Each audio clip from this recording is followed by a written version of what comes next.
Fala pro próximo aí. Não, a gente vai recuperar ela lá na frente. Então vamos lá. Cara, agora vamos falar de algumas outras bandas. É legal pra galera que... Então agora aquela sessão, assim, bandas que pouca gente conhece, né? Pra quem tá interessado em conhecer rock brasileiro dos anos 70. Tem coisas, tem pérolas, assim, coisas muito boas pra conhecer e que também contam a história, né? Uma delas é a Made in Brasil. Essa é uma das bandas mais antigas da história do Brasil. Eles são de 67, se eu não me engano. Mas assim, a banda em atividade sem interrupções, né? Os Mutantes também são desse ano.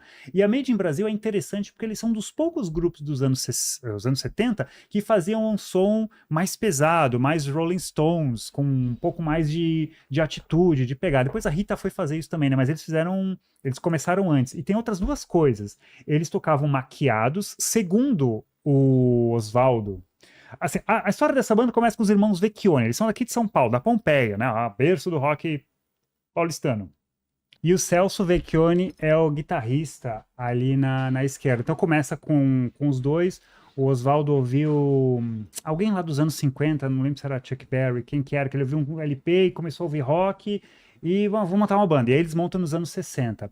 Cara, mas o legal essa primeira, assim, o Made in Brasil, oficialmente, teve 200 formações, aproximadamente 200 formações, porque o Oswaldo, ele é um cara que ele tira e coloca o tempo inteiro, assim, não gostei de você, sai, imagina isso ao longo de 50 anos, né? Então eles tiveram mais de uma centena de formações. Mas essa que é a formação, assim, a primeira a engrenar, tem o cara que é talvez o maior vocalista da história do rock brasileiro, que pouquíssimas pessoas falam nele, que é o Cornelius Lucifer, aquele cara ali Cornelius Lucifer. Óbvio que é nome de guerra, né? Que é o cara ali na direita. O cara cantava, dizem, quem conheceu, que ele cantava melhor que Robert Plant, do Led Zeppelin. E ele só gravou o primeiro disco com o Made, mas o cara tinha uma voz muito foda mesmo. E o som deles era cara, eles basicamente queriam fazer um som bem Rolling Stones. Bem simples, bem marcadinho, bem baseado no blues. Agora, tem duas coisas sobre o Made in Brasil que falam muito sobre os anos 70 no rock brasileiro. Primeiro, as letras eram um problema. Assim, faltava... profundidade. Tudo, entendeu? Eram fracas, assim, com todo respeito, assim, todo respeito ao Made, que tem uma história genial, mas assim, não vai só o Made, assim, de maneira geral, o rock nos anos 70 tinha uma qualidade das letras, assim, eram muito simples demais, de uma certa forma isso era intencional por parte do Oswaldo, mas assim, cara, são coisas que... Quando eu estive aqui da última vez, que tava com o Sérgio, ele citou uma letra do Made, que ele falou, que até é curioso, né, porque eu gosto desses versos, que você até parece chiclé, como é que é? Rei, larga do meu pé, você até parece chiclé. Aí eles têm uma que era... Sempre que eu vejo você, chego a estremecer, pare de gritar, mamãe, pare de gritar, papai. São coisas assim tão simplórias que, não entrou no imaginário do rock nacional, entendeu? Não se fala muito sobre o Made, apesar de toda a importância que eles tiveram. E muito foi por causa dessa questão. Aí, por exemplo, pega a próxima imagem ali, ó, o disco 2, LP2, ó. O nome desse disco é Jack o Estripador. Nossa! Sabe? Então, quer dizer, tem uma... tá lá em cima ali, escrito Jack o Estripador. É uma vontade de... Assim, tudo bem, faltava referência para as bandas brasileiras, né? Era difícil. O que eles tinham eram as bandas que vinham de fora, as revistas, os discos, e vamos tentar copiar. Só que às vezes a cópia ficava meio... uma cópia bem superficial, assim, sabe? Tipo, e a música é isso, Jack, o Estripador, né? É bobo, assim, tá ligado? É bobo. Mas os caras fizeram história. E uma outra coisa, o vocalista já mudou. Esse aí é o Percy Weiss. E no próximo disco, o vocalista mudou de novo. Porque, cara, o Cornelius, a gravadora, que era, acho que é a RCA, né? Descobriu o potencial dele e falou, velho, sentaram com ele e falaram não lembro como é que é o nome dele, cara, o nome oficial. Nome de nascimento, né?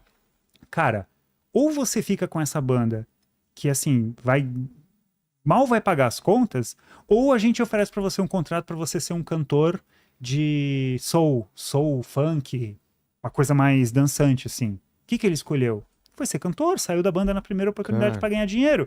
Porque o rock, cara, não havia circuito nos anos 70, assim, não havia quem tivesse disposto a reservar um lugar bom para shows e bancar toda a estrutura, porque, cara, era confusão. Você sabia que ia ter briga, a gente ia falsificar o ingresso, e a probabilidade de ter um incidente lá dentro, que é o que aconteceu no Alice Cooper, que depois a gente vai contar. E as rádios não tocavam, assim, tocavam, mas tocavam muito pouco. E por que que elas não tocavam? Porque o brasileiro não gosta de guitarra. Então, por exemplo, o Made, eles queriam guitarra pesada, guitarra com distorção. É isso que o Celso gostava de fazer. Mas as rádios falavam, cara, isso a gente não vai tocar. O disco anterior deles, que é chamado Disco da Banana, que é de 74, 73, eles tiveram que chamar um técnico da Argentina, porque não tinha técnico no Brasil que conseguia mixar rock, não sabiam, entendeu? E aí o som ficava magro, a banda tocando ao vivo era uma pauleira e no disco não era. Com uma coisa xoxa. Era uma coisa, esse era outro problema do rock dos anos 70, os discos são muito mal gravados, quase. Mas isso vai se estender até para os anos 80, né? Os primeiros discos de banda de rock nos anos 80 são muito mal gravados. Sim, mas a diferença é que nessa época o rock tinha que ter peso. Ah, é. Então, assim, a diferença é muito mais grande. Nos anos 80, a New Wave limpou o som.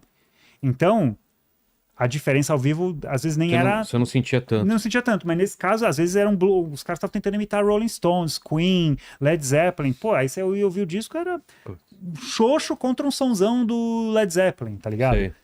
Então, esse foi um outro problema. Mas aí eles tiveram que chamar esse cara na Argentina pra mixar, fazer o que eles chamavam de massa sonora, que era um som, assim, que ficasse cheio.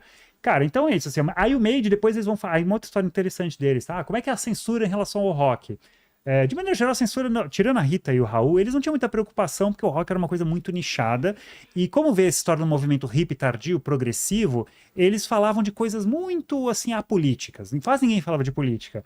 O Made in Brasil é a mesma coisa, só que eles fizeram um disco chamado Massacre, que tinha na capa, assim, eu até esqueci de pegar a imagem, mas tudo bem. Era um tanque passando em cima de uma pessoa.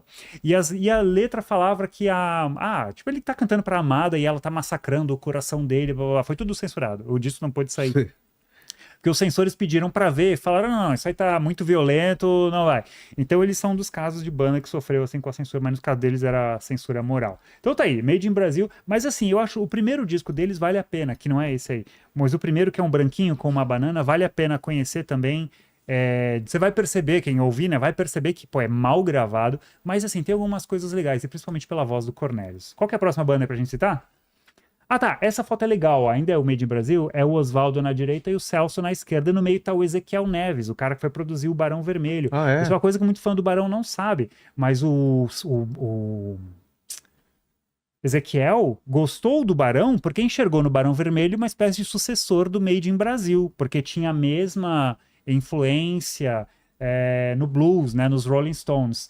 E nessa época o Ezequiel ele era crítico musical, mas ele foi produtor, ele produziu o Jack Estripador e, se não me engano, o disco seguinte. Ele adorava os caras, dizia que eles eram uma banda de atitude, rock, né? Esse era o tipo de som que o Ezequiel gostava. Então fica aí esse registro. Próximo. Esse é o caso interessante, o Terço. O Terço é uma banda legal, porque a gente tá falando agora de bandas que surgiram lá nos anos 60, mas com a vinda da psicodelia e dos Rolling Stones, eles abandonam o rock bobinho da invasão britânica. O Made in Brasil foi pro lado dos Rolling Stones, foi fazer um som mais pesado, e foi uma das poucas bandas a fazer isso em escala comercial. E o Terço, eles também começam como uma banda de baile, que se chamava lá nos 60, né? Então, que é onde a galera tocava ali no tempo da Jovem Guarda, eles procuravam bailinhos nas cidades, para tocar músicas dos Beatles, blá, blá, blá, blá. Só que aí eles vão fazendo a migração, começam a, sei lá o que eles tomavam, mas aí eles vão pro lado do progressivo, que aí também era aquela parada mais elaborada e tal. Então, na formação original, ainda quando eles eram uma bandinha de baile, quem tava era o Sérgio Hintz, que era ele parece o Iggy Pop, né? Ali na direita ali. E, cara, o Terço, ele foi caminhando cada vez mais pro rock progressivo. E essa era uma outra característica, principalmente das bandas de rock progressivo, que era uma coisa tão desconectada da realidade do país, solar, voltada para natureza. As letras também são duras de aguentar às vezes por causa disso, porque é uma coisa muito, cara, superficial e viajandona, muito viajandão. E o Terço, cara, tem uma música deles, cara, muito boa, de um disco de 75, que é o Criaturas da Noite, chama Rei Amigo. Cara, quando essa música começa a tocar, você acha que é Pink Floyd. Várias vezes começa a tocar no Spotify e fala, cara, isso é Pink Floyd, mano. Aí depois, ou você pode achar que é Deep Purple também, o som é igual. Mas quando eles começam a cantar, a letra é assim, Rei Amigo, cante a canção comigo. Nossa. Esse rock... Não, nesse rock estamos todos juntos. Sabe assim, ó, parece uma galera... Coralzinho. Parece um coralzinho na ciranda, Sei. fazendo assim, nada contra ciranda, tá? Mas eu tô falando da... Pô, não combina com... Tô falando de rock and roll, né? Parece uma galera assim, ó, pum, de mão dada, lá, lá, lá. É uma coisa muito boba. Mas a música é demais. Só que o problema era isso, faltava nos anos 70 no Brasil uma qualidade lírica que lá fora tinha. Mas aqui os letristas, seja por medo da censura, da ditadura, ou seja por falta de talento, não conseguiram desenvolver. Então muitas vezes era essa coisa, o céu está azul, o sol nasceu e a natureza somos nós. Era uma coisa assim, cara, muitas vezes. E essa música representa muito bem. Mas assim, a qualidade instrumental dos os caras eram muito bons, assim. Essa formação aí tem ali na esquerda o Luiz Moreno, batera. A direita dele, esqueço o nome desse cara, depois ele foi entrar pro 14 Bis, que ele é lá de BH, onde ele conheceu o Flávio Venturini, que é o cara lá da direita, né? Porque era um trio antes da entrada do Flávio. Aí o Flávio entrou, ele fez turnê com o Milton Nascimento e tal, tal, tal. E aí, era um baita músico também. E aí essa formação, o auge do terço, né, que é em 75, 76, aí em 77, cara, a banda não se sustenta, entendeu? As bandas não se sustentavam naquela época, era muito difícil ter uma carreira. O Raul e a Rita foram os poucos que conseguiram, mais uma foto deles, é essa mesma formação, o Flávio, o Luiz, o Sérgio e o tal do baixista que eu esqueci o nome, que aí depois foi fundar o 14 Bis com o Flávio no fim da década. É uma banda legal, mas esse que é o problema, cara. Quando começa a cantar, você sente falta de uma coisa que o Renato Russo tem, o Cazuza, o Arnaldo, ou mesmo os Mutantes, mas que, cara, é difícil de conseguir nos anos 70, que é uma boa letra.